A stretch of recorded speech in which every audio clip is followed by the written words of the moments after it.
Wabarakatuh.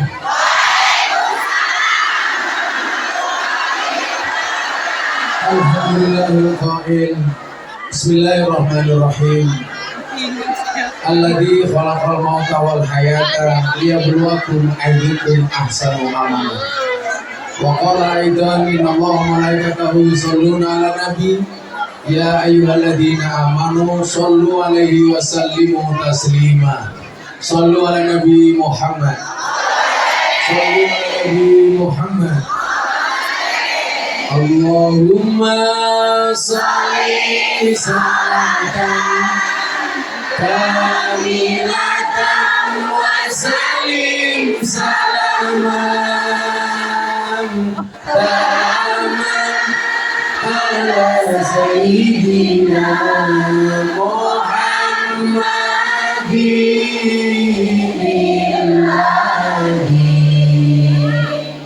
tanhalu birufadu wa tanfariju bilkurabu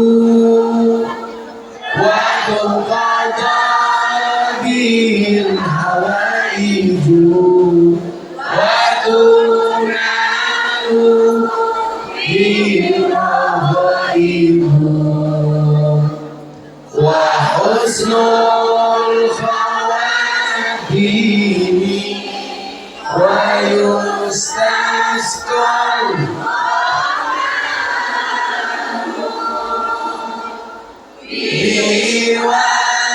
biwajhil karim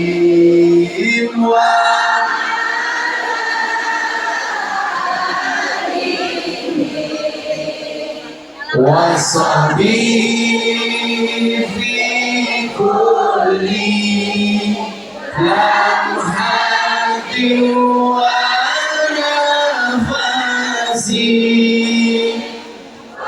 nafasin bimadadin kulli. Sallu ala Nabi Muhammad. Beli bawang keliru merica. Gus Dur datang dengan membawa cinta. Makan gorengan, minumnya susu. Hai Rumian, I love you.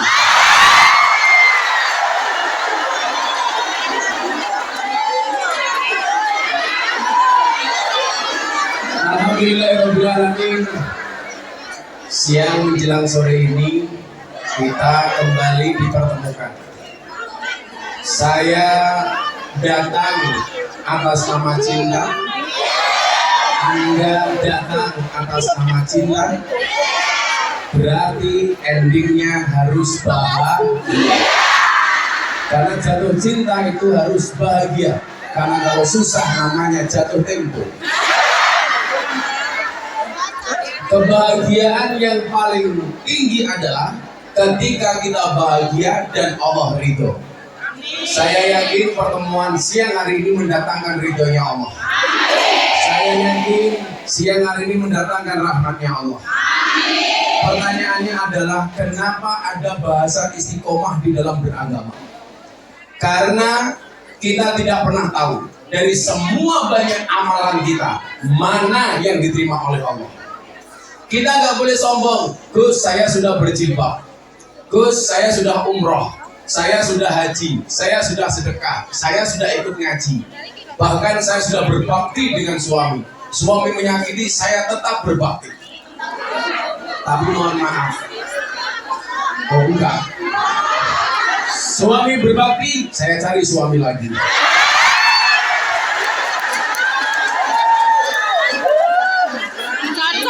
Kenapa kita tidak bisa memilah dan memilih dan terus saja beribadah? Karena kita tidak pernah tahu amal mana yang mendatangkan ridhonya Allah.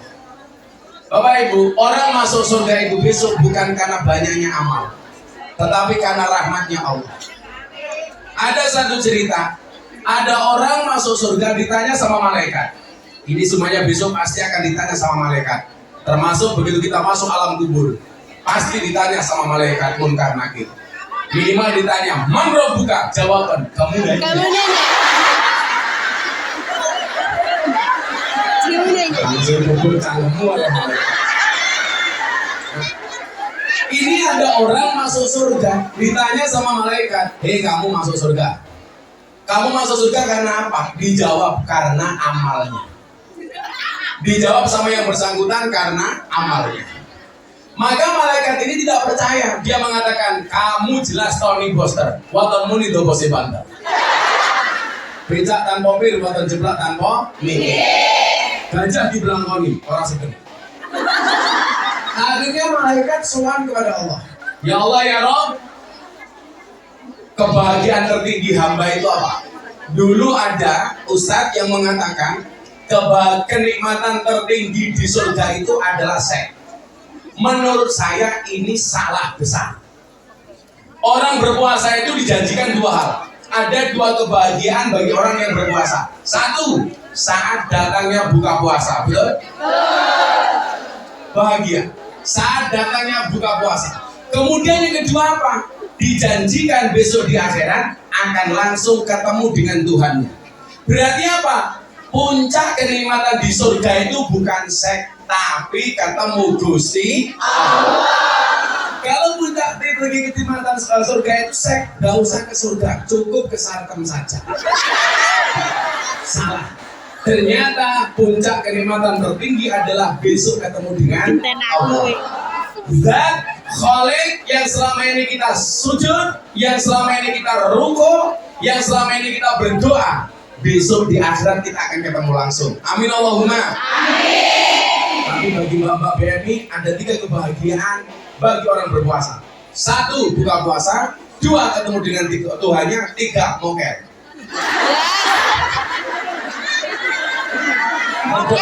Nah, akhirnya apa? Malaikat bertanya, ya Allah ya Rabb, benar tidak hambamu yang namanya Nuris itu, kata Allah, dia masuk surga karena amalnya? Langsung dijawab oleh Allah, ngapusi. Nuris masuk surga bukan karena amalnya. Karena kalau amalnya berat, tiket tahun 2020 baru masuk 2023.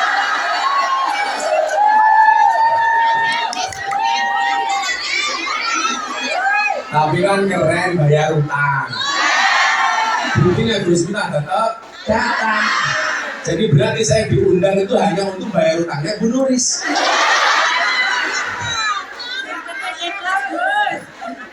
Ikhlas Gus, ikhlas. Ikhlas itu ciri-cirinya diam. Karena kalau ngomong namanya iklan. Ikhlas itu seperti keset. Diinjak-injak tetap welcome. Kamu kenapa ketawa? Kamu pakai masker. Takut COVID? Oh enggak, berongos.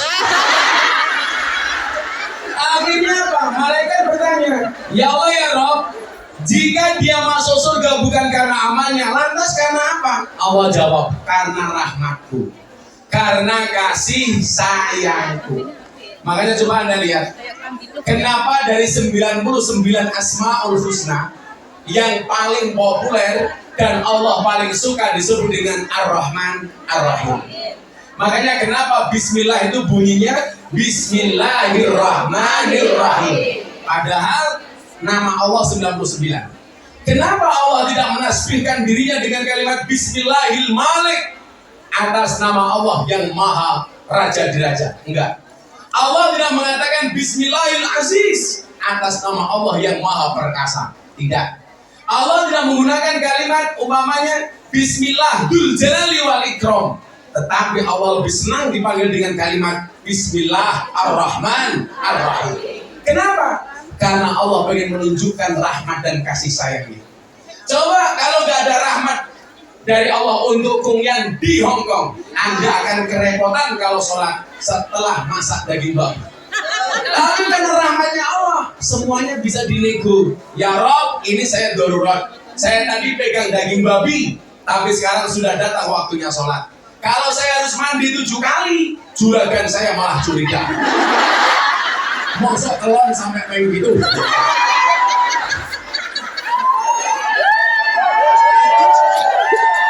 Maka di situ kemudian berlaku mekanisme mekanisme Rahman dan Rahimnya Allah. Apa bentuknya? Karena dalam keadaan darurat tidak harus mandi sebanyak 7 kali. Karena mohon maaf tidak ada waktu dan pasti akan mendapatkan masalah dengan juragan. Mekanisme Allah berlaku Rahman Rahim. Di saat gak ada makanan sama sekali, yang ada tinggal daging babi, maka Rahman dan Rahimnya Allah berlaku. Apa? Boleh untuk makan daging babi karena nggak ada makanan yang lainnya. Maka mohon maaf, bagi saya yang dosa besar itu bukan karena Anda darurat makan daging babi karena nggak ada makanan yang lain, tetapi yang paling besar dosanya adalah hati yang menyakiti. Betul? Pertanyaannya, kamu menyakiti apa tersakiti? Menyakiti.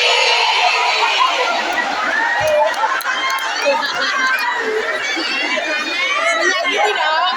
Sakit. Nah, untuk membuktikan kebenaran bahwa orang ini masuk surga karena rahmatnya Allah, malaikat kemudian bertanya, bagaimana cara saya membuktikan dia masuk surga karena rahmatmu ya Allah? Gampang malaikat, kamu datangi nulis di surga. Terus apa yang harus saya lakukan? Sulap mata. Surga. Kita doakan Bu Nuris masuk surga pertama kali. Amin. Dan kan setelah sholat maghrib.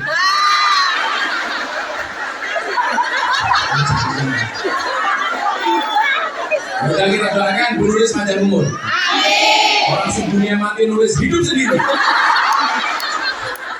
Akhirnya apa? Benar, ini cerita malaikat mendatangi surga kemudian kembali ketemu dengan Nuris.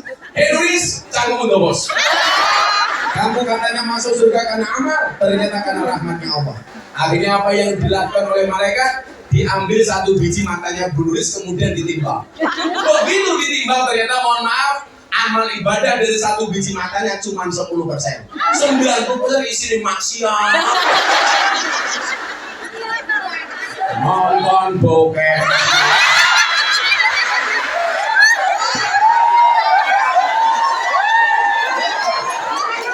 Ngedusi juragane nguyel-nguyel manungnya.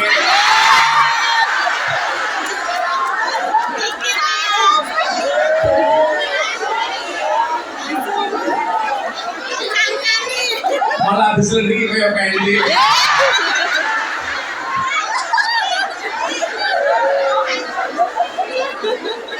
Banyak terjadi di Hongkong. Nah, ini membuktikan apa? Bahwa kita itu masuk surga bukan karena banyaknya amal, tapi karena rahmatnya Allah. Cuman persoalannya adalah karena kita tidak tahu amal mana yang mendatangkan rahmatnya Allah. Disitulah kenapa kita tidak boleh berhenti beramal. Saya bilang, ratusan bahkan ribuan panggung yang saya datangi, saya nggak pernah tahu dari panggung mana yang mendatangkan rahmatnya Allah. Maka kenapa saya tidak boleh berhenti? Saya harus tetap ngaji. Selain itu alasannya apa? An-nasu yamuduna ala ma'asu. Manusia itu akan dimatikan sebagaimana kebiasaan dia hidup. Jadi kalau kita membiasakan diri kita baik, bisa jadi bahkan sangat mungkin matinya dalam keadaan baik.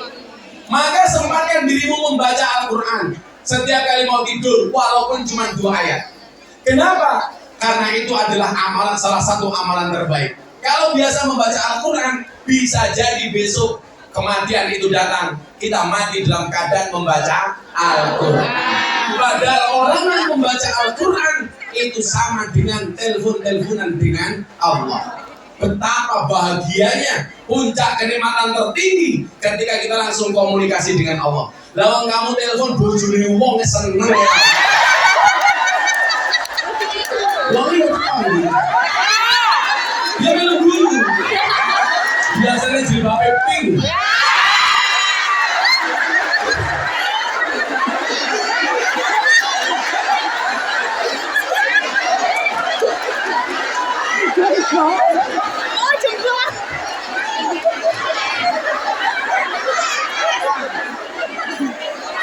Bagaimana kalau kita teleponan langsung dengan Allah? Karena hakikatnya orang yang membaca Al-Quran itu takallum, itu sedang bercakap-cakap dengan Allah. Orang yang membaca sholawat, hakikatnya dia sedang bercakap-cakap dengan Nabi Muhammad. Maka apa? Jangan pernah berhenti untuk membaca Quran. Jangan pernah berhenti untuk bersolawat. Saya tuh bersyukur. Bunda itu sehari minimal membaca sholawat lebih dari 15.000 kali. Tiap hari. Dulu ketika beliau dioperasi kanker, bahkan tasbihnya belum bisa dilepas dari jarinya. Kenapa? Ketika dioperasi, mulutnya tetap bergerak membaca sholawat. Kenapa? Karena kebiasaan dia membaca sholawat. Buju saya itu mohon maaf, tak kelonnya selawatan. Ayo bun kelon. Alah. Enak bun. Oh.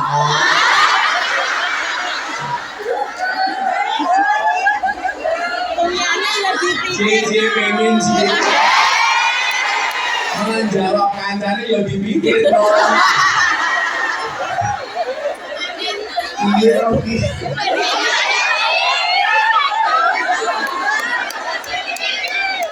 Artinya apa? Kita nggak boleh berhenti setiap kali ada pengajian, setiap kali ada kebaikan. Kenapa? Karena kita nggak pernah tahu amal mana yang mendatangkan rahmatnya Allah. Cuman saya meyakini orang itu akan dimatikan sebagaimana kebiasaan hidup. Saya punya teman Ainur Rafiq Lil Firdaus, kita kenal dengan nama Mas Opik Tombo Adi. Ibunya ini seorang hafidhatul Quran, penghafal Al-Quran. Tiap hari darus. Satu saat bertanya, apakah kalau saya biasa membaca Al-Quran, saya mati dalam keadaan membaca Al-Quran? Saya jawab iya. Dan Anda tahu, ibunya Mas Opik meninggal dalam keadaan membaca Al-Quran. Saya di Tuban punya teman kiai. Nah, mohon maaf, di Lamongan, namanya Kiai Imam Syairozi. Beliau setiap hari pekerjaannya ngaji kayak saya ngalor ngidul ngetan ngulon. Beliau meninggal dalam keadaan berangkat pengajian. Makanya kenapa saya di mana-mana ngaji? Saya pengen mati dalam keadaan pengajian. Sama tahu saya ke Hongkong, Israel datang. Langsung diumumkan di masjid Inna lillahi wa inna ilaihi raji'un. Telah meninggal dunia dengan anak saudari Nuris.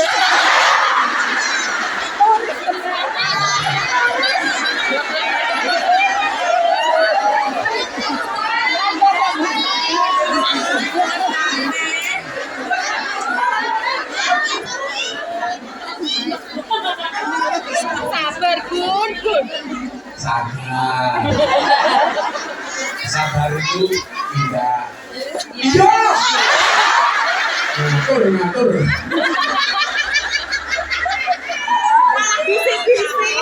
Malah bisik-bisik.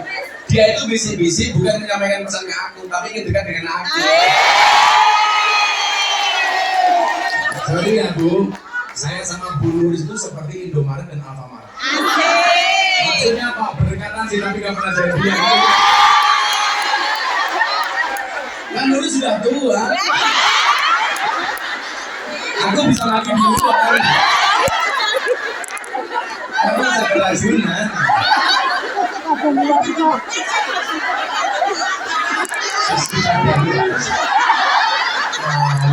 Itu bukan kadaluarsa, susu fragmentasi.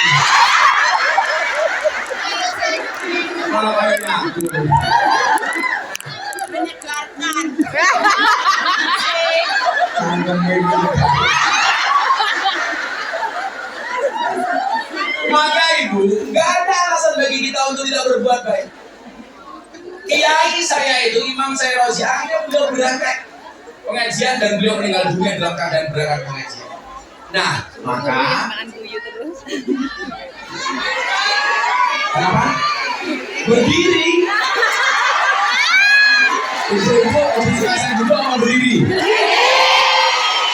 Itu yang perempuan. Mana sudah yang berdiri? Woi, jangan untuk subuhkan yang berdiri.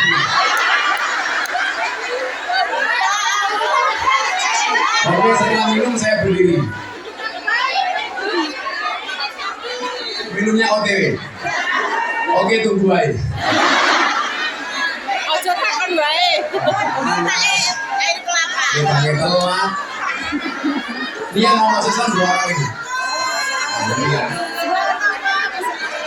Oke, saya minum dulu baru berdiri.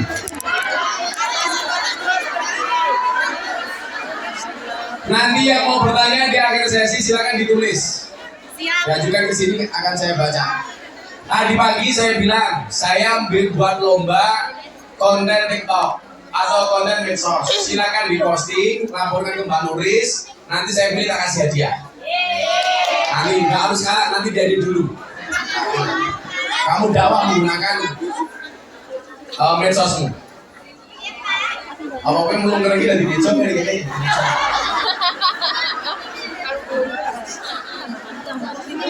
Yo mosok kayak ngopi kon jeruk.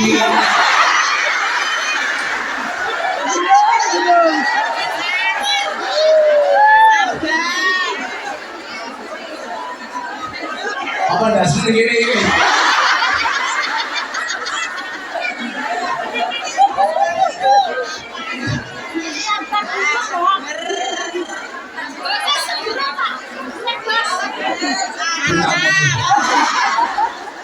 Oke, saya duduk.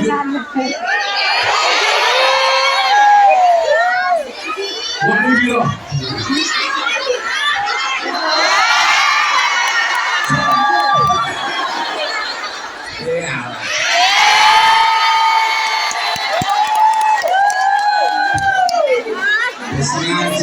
Yang diatur-atur. Saudara Nabi Muhammad. Iya, saya berdiri selamatan dulu ya. Oh, nanti aja. Kamu ini lucu sih. Lucu yo.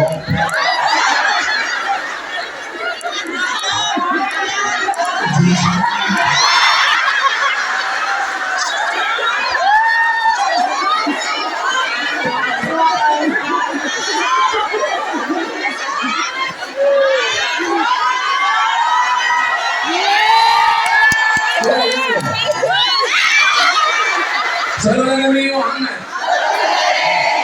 Maka kemudian apa? Menjadi hamba terbaik itu sebuah keharusan. Maka kenapa kemudian dalam Al-Quran ini akan saya kasih siapakah hamba pilihan itu? Kenapa dalam Al-Quran Allah Subhanahu Wa Taala berfirman fastabiqul khairat, berlomba-lomba dalam kebaikan. Yang perlu Anda ingat adalah berlomba-lomba dalam kebaikan itu bukan memperebutkan satu posisi, tapi menjadi yang terbaik di posisi masing-masing. Anda kerja sebagai BMI, jadilah BMI terbaik. Siapa itu BMI terbaik? Satu, yang ketika dia berangkat niatnya baik, ketika bekerja baik, pulang dengan suami tetap baik. Karena banyak kasus di lapangan niatnya berangkat baik, begitu diomong punya uang niatnya berubah. Betul? Di sini berubah, suaminya di rumah juga berubah. Yang terjadi keluarganya menjadi berubah.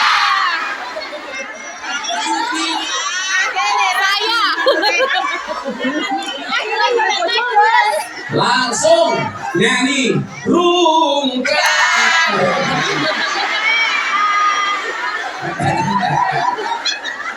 Saya ngandep bojo piye? Kurang di bojo. Saya kira duwe bojo piye. Saya kemarin siang di kafe, saya absen. Dari semua yang hadir ternyata yang janda hampir 50%. Jajal saya ngacung. Saya kira dia ngacung. Saya kira dia ngacung.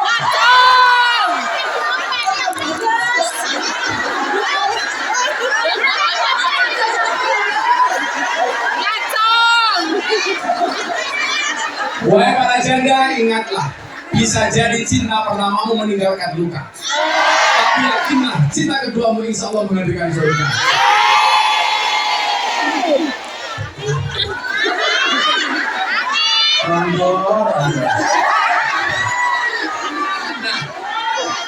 Fastabiqul khairat, menjadi yang terbaik di posisi masing-masing. BMI yang baik. Bagaimana menjadi BMI yang baik? Yang pertama, jaga niat dari awal. Niat berangkat ke Hong Kong untuk membahagiakan orang tuanya. Begitu Anda punya uang, jangan sampai lupa dengan orang tua. Berangkat ke Hong Kong niatnya membahagiakan keluarga. Maka membahagiakan keluarga jangan sampai kamu melupakannya. Pengen membahagiakan anak-anaknya tetap menjadi sebuah prioritas. Jangan pernah berubah walaupun ekonomimu berubah. Jangan pernah berubah walaupun taraf hidupmu berubah. Tetap biasa-biasa we. Orang hebat itu siapa? Duit, orang duit kodok. Duit biasa-biasa wae, orang duit biasa-biasa wae. Tapi kadang-kadang berubah. Berangkat dari Jawa Timur, Jilbaban. Begitu nih Hong Kong, ngelungsumi.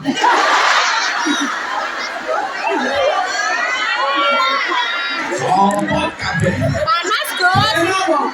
Meniru anak-anak yang ada di Hong Kong. Ya beda yuk. Lah bocah Hong Kong kuwi nganggo baju seksi wong awake putih bodine apik. Lah bocah Malang.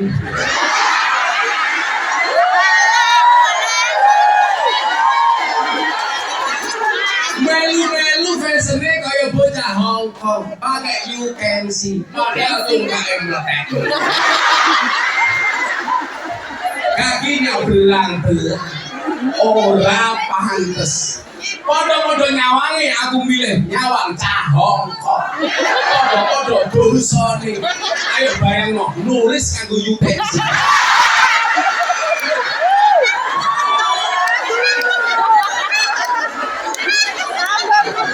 Bentuknya kaya ngopo. Tapi saya yakin Bu Nuris kalau nyemplung kolam pasti tidak tenggelam. Karena perutnya kayak pelambung. Itu belakang. Biasa. Nah, menjadi yang terbaik itu caranya bagaimana? Kita lihat patokannya. Sabda Nabi Muhammad Sallallahu Alaihi Wasallam. Mudah-mudahan kehadiran kita hari ini menjadi kebahagiaan bagi Kanjeng Nabi. Terutama saya mau kasih semangat untuk teman-teman panitia pengajian. Ini panitia ini. Jadi seragam kita sama sih. Itu jadi malu. Udah ngobrol ngomong. Kan panitia. Jadi kamu.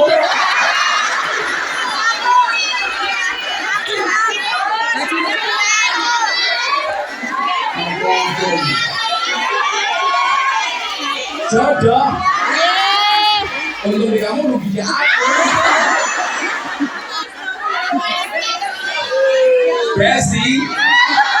Besti murah dinyang.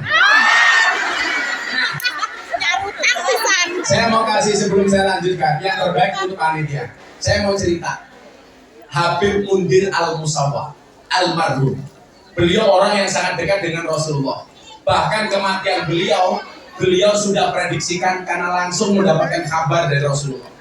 Ketika Habib Mundir kangen dengan Kanjeng Nabi datang dalam mimpinya kemudian mengatakan kepada Habib Mundir, kamu akan bersamaku sebelum usia 40 tahun. Dan benar, Habib Mundir meninggal di usia sebelum 40 tahun. Yang mau saya ceritakan bukan itu, ibu-ibu. Satu ketika Habib Mundir membuat majelis sholawat terbesar di Indonesia, di Monas, yang datang 100.000 orang lebih. Namanya Majelis Rasulullah. Malam harinya beliau sangat puas lega dengan majelis sholawat yang beliau buat. Sehingga beliau batin, ini pasti Kanjeng Nabi sangat bahagia dengan acara hari ini. Malamnya Habib Mundir mimpi apa? Ketemu dengan Kanjeng Nabi. Ingat, kalau Anda mimpi ketemu Kanjeng Nabi, bahkan hanya lihat punggungnya toh, yakin itu Kanjeng Nabi. Kenapa? Karena Kanjeng Nabi tidak bisa diserupai oleh setan. Tapi kalau Anda mimpi ketemu dengan Bu Nuris, bisa jadi itu Mak Lampir. Bisa jadi. Tapi kalau Anda mimpi ketemu Mak Lampir, bisa jadi itu Bu Nuris.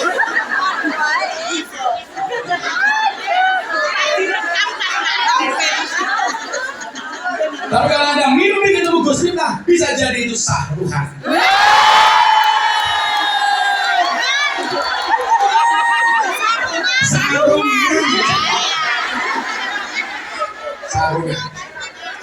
Ini korokan kamu korokan. Korokan. Sarung saya ini mahal, apalagi Isinya. minumnya kopi.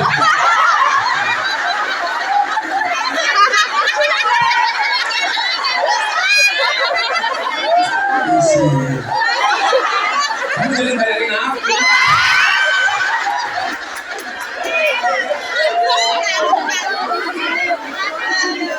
Akhirnya apa?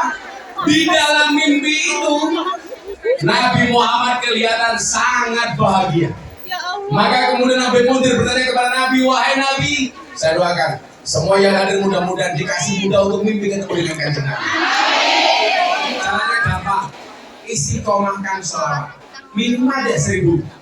Sallallahu ala Muhammad, sallallahu ala Muhammad, sallallahu ala Muhammad.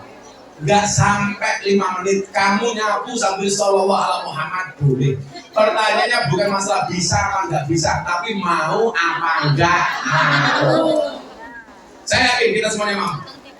Kemudian apa? Habib Mundir bertanya, Rasul, apa yang paling membuatmu bahagia? Apa jawaban Nabi Muhammad? Saya bahagia. Sampaikan salamku. Habib Mundir batin, ini pasti kaji Nabi bahagia dengan saya. Ternyata apa? Nabi Muhammad jawab, wahai Mundir, sampaikan salamku kepada mereka yang pasang umbul-umbul.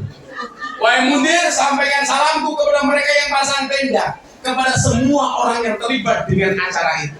Begitu bangun, Habib Mundir langsung batin, tahu seperti itu yang masang umbul-umbul aku sendiri. Artinya apa? Itu hebatnya panitia pengajian. Saya yakin panitia pengajian ini akan dibanggakan oleh Rasulullah.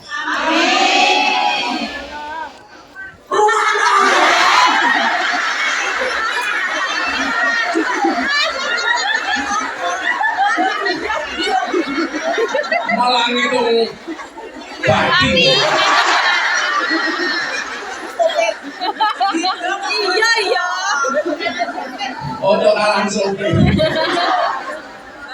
Coba kita lihat bagaimana kemudian Allah mengatakan orang-orang yang terlibat di pengajian itu istimewa. Anda baca satu ayat dalam surat Yasin.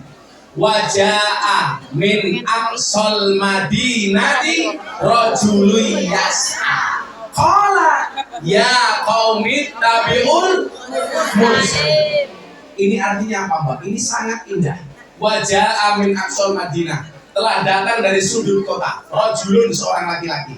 Siapa nama laki-laki tersebut? Habib Suro An-Najjar. Habib bin Suro An-Najjar. Profesinya apa? Tukang tebang kayu. Tapi begitu dia meninggal dunia, malaikat menangis. Alam langit semuanya gemuruh. Mereka bersedih, penduduk langit bersedih. Keistimewaannya apa?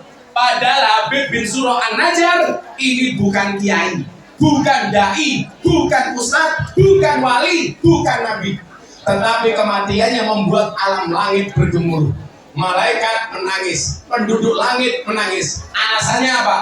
Karena Habib bin Suro An-Najjar sering ajak-ajak orang untuk mengikuti pengajian. Qala ya qaumi tabi'ul mursalin. Itu ada nabi, ayo kita ikut ngaji. Itu ada wali, ayo kita ikut ngaji. Ternyata apa? Kematian yang membuat alam langit bergerak. Artinya apa? Besok lagi kalau ada pengajian, kamu share di medsosmu, posisimu insya Allah sama dengan Habib Suro An-Najjar. Amin. Begitu indahnya. Maka nyuwun kebaikan itu bisa kita lakukan kapanpun, dimanapun, bahkan dengan cara apapun. Bahkan dengan menggunakan HP-mu masing-masing. Makanya kenapa saya dipancing? Ayo kamu bikin konten TikTok yang bagus. Kamu share. Itu bagian dari dakwahmu, bagian dari kebaikan-kebaikan.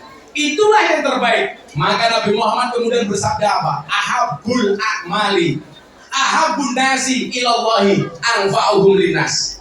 Manusia yang paling dicintai oleh Allah adalah manusia yang paling banyak manfaat bagi kemanusiaan. Maka kamu lihat kan, apapun yang kamu miliki harus ada nilai manfaatnya. Kamu punya HP, harus ada nilai manfaatnya. Download kajian-kajian, download aplikasi Al-Quran. Kemarin ada yang tanya, Gus, kalau saya punya HP, ada aplikasi Al-Quran, boleh nggak dibawa masuk ke WC? Jawabannya boleh. Boleh. Tapi ketika di WC jangan dibuka aplikasinya. Iya, Mam. Yang dibuka apa? Maria Ozawa. Nyapi. Sama halnya kalau Anda punya HP, ada aplikasi porno. Masuk masjid boleh apa enggak? Boleh. Tapi jangan buka pornonya. Artinya apa? Ada kebaikan dari HP. Itu mau download Facebook. Mau banyak proses banget. Kalau gak status Facebook ya ini kan bero.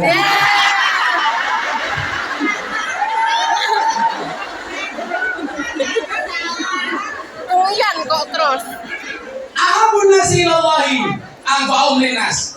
Yang kita miliki semuanya ini harus memberi nilai manfaat. Itulah orang yang paling dicintai oleh Allah. Kemudian dilanjutkan lagi, wa ahabbul a'mali ilallahi sururun tudkhiluhu ala muslim taksifu anhu kurbatan.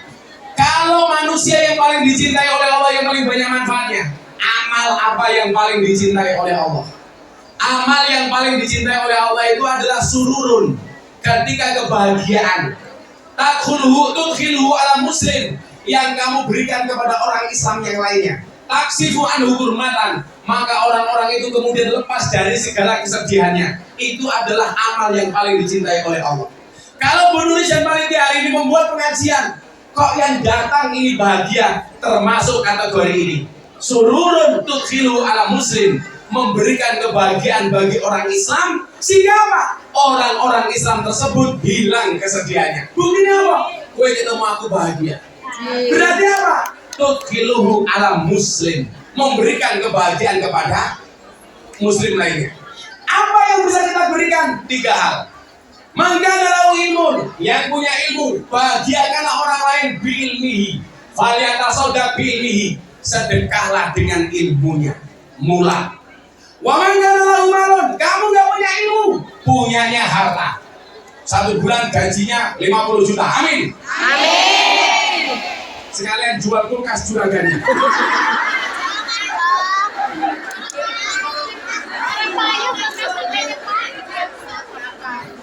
Orang payu. Orang payu. Usahakan mudah-mudahan gajinya besok minimal sebulan 50 juta. Amin. Kalau masuk 90%.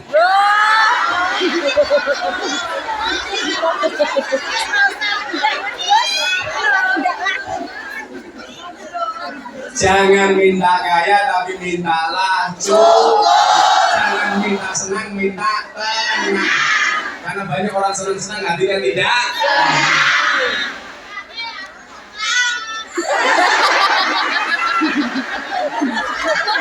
Oke ya, buta. Kita lupa ya kalkulator.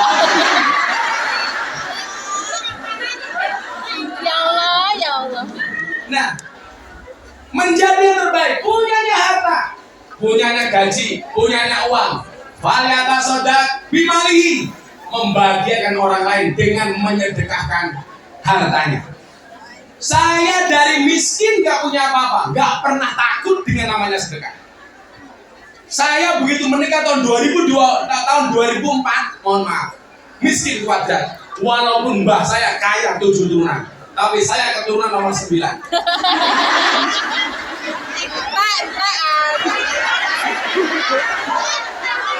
Ada yang dari Jawa Timur, ada yang dari Ponorogo. Saya keturunan ke-9 dari Mbah Muhammad Besari Ponorogo. Miftah Maulana Habibur Rahman, punya Bapak Kiai Muradi, punya Bapak Kiai Muhammad Boliran, Muhammad Usman Jalaliman Kadonawi Madarum, Kiai Ilyas Muhammad Besari.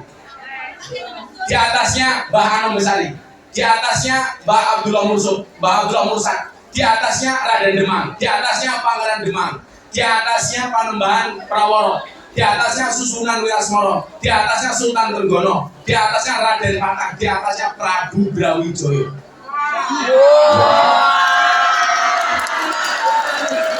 Makanya jangan kayak gitu, aku ganteng.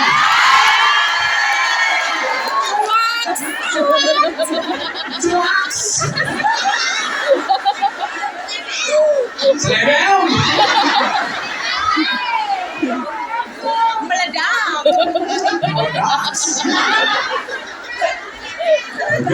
sulit. Bukan kan sulit.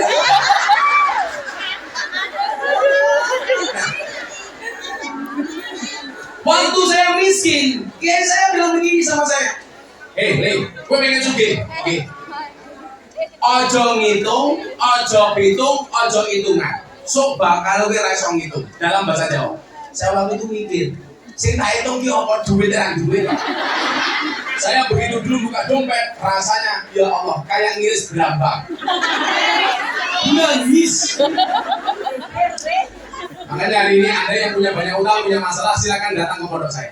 Ngapain? Ayo nangis bareng.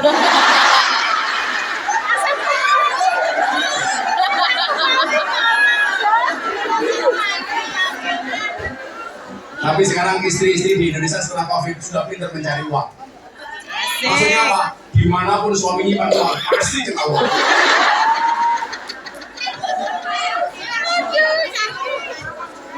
Coba ingat teorinya. Ojo ngitung, ojo pitung, ojo hitungan. Sok bakal kowe ra iso ngitung. Dan ternyata itu saya praktekkan. Saya punya uang 50.000, mau sowan guru saya di Pekalongan. Maulana Habib Lutfi bin Yahya Pekalongan. Saya besok tanggal 4 pengajian di sana. Waktu itu istri saya mau beli susu. Anak saya usia setahun, banter-banter nyusu. Saya bilang sama istri saya,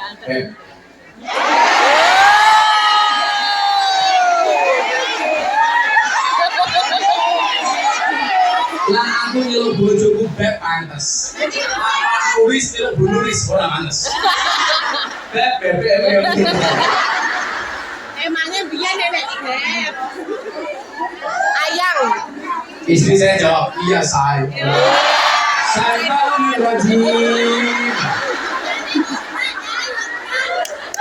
Saya bilang, punya uang nggak? Ada bah, masih 50.000. Boleh nggak saya minta uang? Untuk apa bah? Saya mau sowan Abaluddin, masa nggak ada salam tempel? Saya malu masa sowan kiai besar, Habib besar, saya nggak ada salam tempel. Nanti susu anak gimana bah? Terus santai saja. Yakin bahwa keberkahan itu ada. Akhirnya saya bawa uang 50.000, saya ke Pekalongan. Dari saya miskin, Habib Lutfi itu panggil saya juragan. Dari saya nggak punya apa-apa. Jadi kalau saya sowan, juragane teko. Makanya coba, Anda itu kalau ketemu teman, tolong yang keluar kalimat baik, doa yang baik. Karena doaul mar'i li akhihi ka doaihi li nafsihi.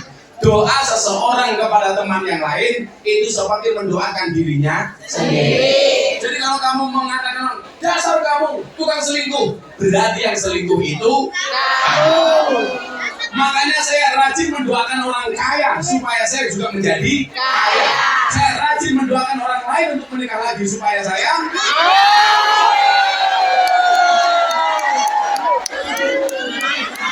suami saya tipe suami yang setia. Lelaki yang hebat bukan lagi yang mencintai banyak wanita, tetapi mencintai satu wanita dengan banyak cara. Kenapa saya ngomong seperti itu? Karena direkam banyak kamera.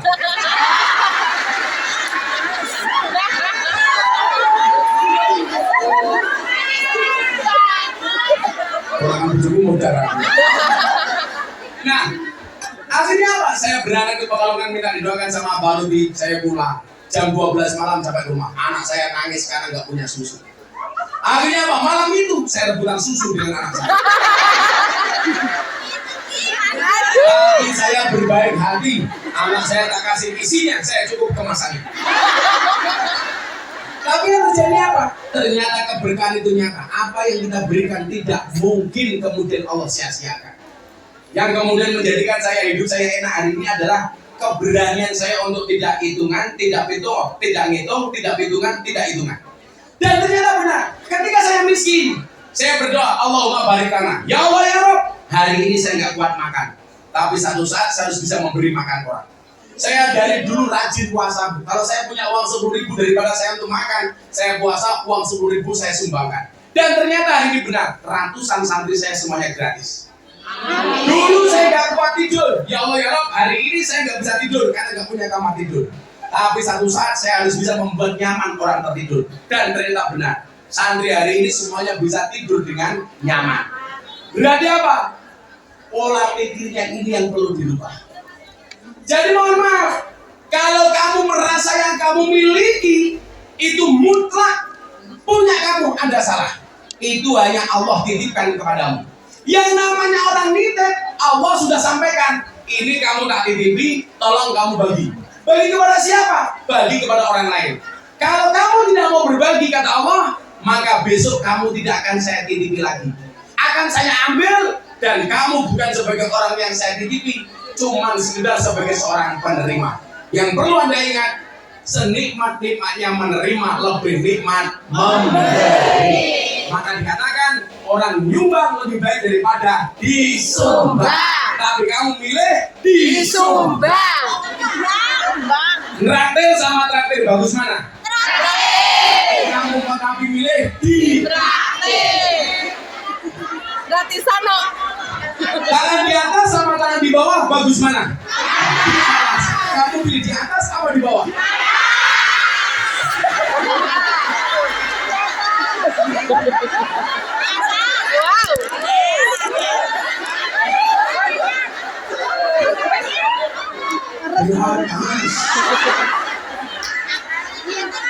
Kalau ada kotak jalan, ada dompetmu $1 sama $100. Yang kamu masukkan $1 sama $100.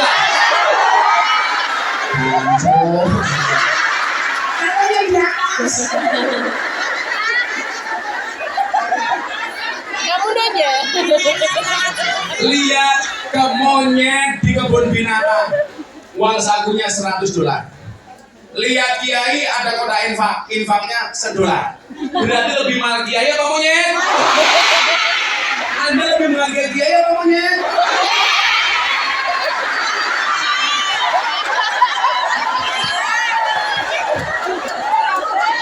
Aku emosi.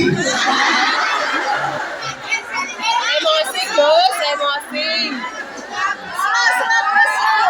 Tadi teorinya saya bilang, kalau ada orang punya 2 botol air mineral, diminta 1, biasanya dengan ikhlas tidak memberi. Padahal dia punyanya cuma botol mineral tok, punya 2, diminta separuh dikasih. Ada orang punya uang 1.000, ada kotak infak, dia berani nyumbang 50%, Rp500. Tapi lucunya begitu pendapatan kita bertambah, punya uang 10 juta, diminta 10%, 50%-nya, biasanya dikasih enggak. Nah, punya uang 1.000 diminta 50%-nya, padahal punyanya cuma 1.000 tok, diminta 50%-nya dikasih nyoh. Begitu Allah tingkatkan pendapatannya, punya 10 juta, diminta 50%, enggak dikasih. Kalau seperti itu pola pikirnya, saya doakan penghasilanmu selamanya cuma 1.000. Biar $1.000.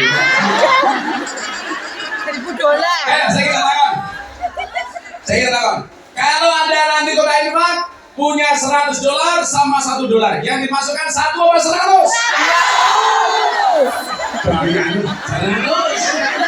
Sampai nanti ada kotak infak nyemplungi saya udah dengan cangkeme udunan.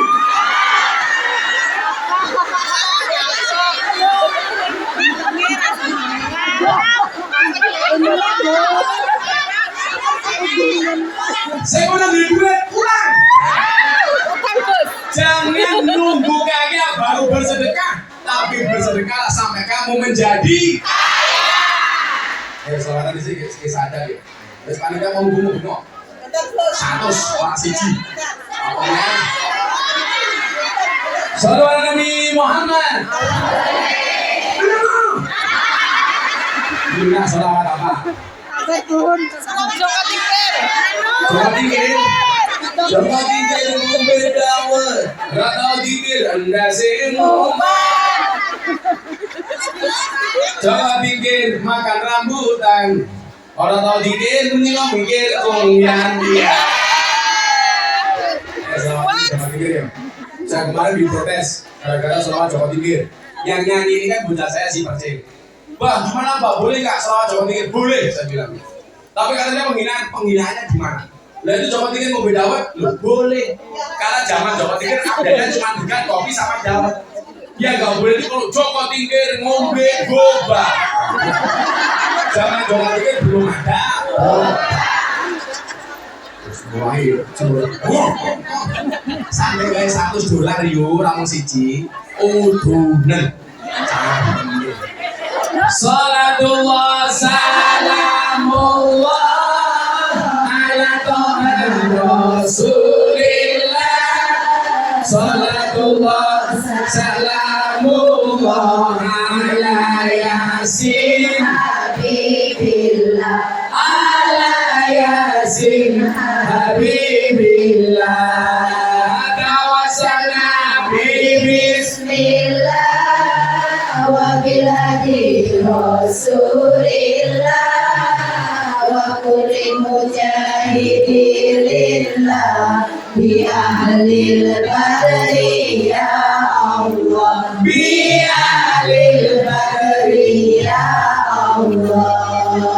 Jaga tinggi minumnya kopi, kopi ditanam di pinggir kali. Ayo berpikir tentang negeri ini, kalau bukan kita siapa lagi? Kalau bukan kita siapa lagi? Salatullah salamullah ala toha rasulillah. Salatullah salamullah ala yasin habibillah. Ala yasin habibillah. Tawassalna bismillah wa bil hadi rasulillah wa kulli mujahidillah bi ahlil badri ya Allah, bi ahlil badri ya Allah. Jalan-jalan di pedesaan, desanya aman bersih terjaga. Sucikan hati, tetapkan iman. Merah putih melekat di dada. Merah putih melekat di dada. Salatullah salamullah ala toha rasulillah. Salatullah salamullah ala yasin habibillah. Ala yasin habibillah. Tawassalna bismillah wa bil hadi rasulillah wa kulli mujahidillah bi ahlil badri ya Allah, bi ahlil badri. Ayo selamat lagi tangan diangkat untuk Kanjeng Nabi. Salatullah salamullah ala toha rasulillah. Salatullah salamullah ala yasin habibillah. Ala yasin habibillah. Tawassalna bismillah wa bil hadi rasulillah wa kulli mujahidillah bi ahlil badri ya Allah, bi ahlil badri ya Allah. Minum kopi rasanya nikmat, makan gorengan di tengah desa. Mari ngaji dan bersolawat dari Kungyan untuk Indonesia. Dari Kungyan untuk Indonesia. Salatullah salamullah ala toha rasulillah. Salatullah salamullah ala yasin habibillah. Ala yasin habibillah.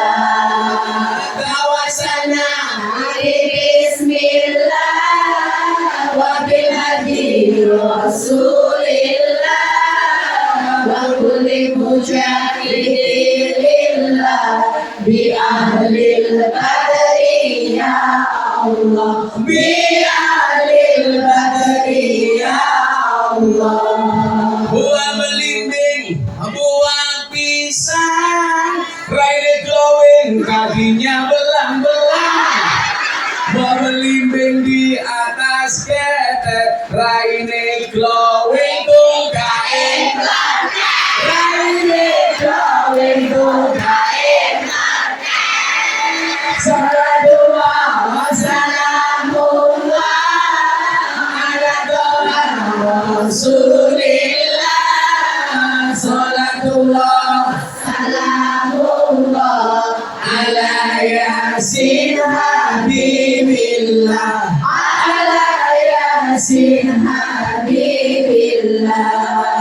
Kawasana Bismillah wa bil hadi Rasulillah wa kulli mujahidillah bi ahlil badri ya Allah bi ahlil badri ya Allah. tuku bawang kleru mrica wis kebacut saya mau dianggap Semarang kali ini budak sing disayang matane pincang, sing disayang matane pincang. Salatullah Salamullah ala toha Rasulillah. Salatullah salamullah ala yasin habibillah. Ala yasin habibillah. kawasan Nabi Bismillah wa bil hadi Rasulillah wa kulli mujahidillah bi ahlil badri ya Allah bi ahlil badri ya Allah. Sallallahu Nabi Muhammad. Salam. Beli nongko dapat gorengan, ditinggal bojo, bojo malah demenan. Gaji. Selamat sadar. Mana identitasnya mana yang mau mualaf? Tadi.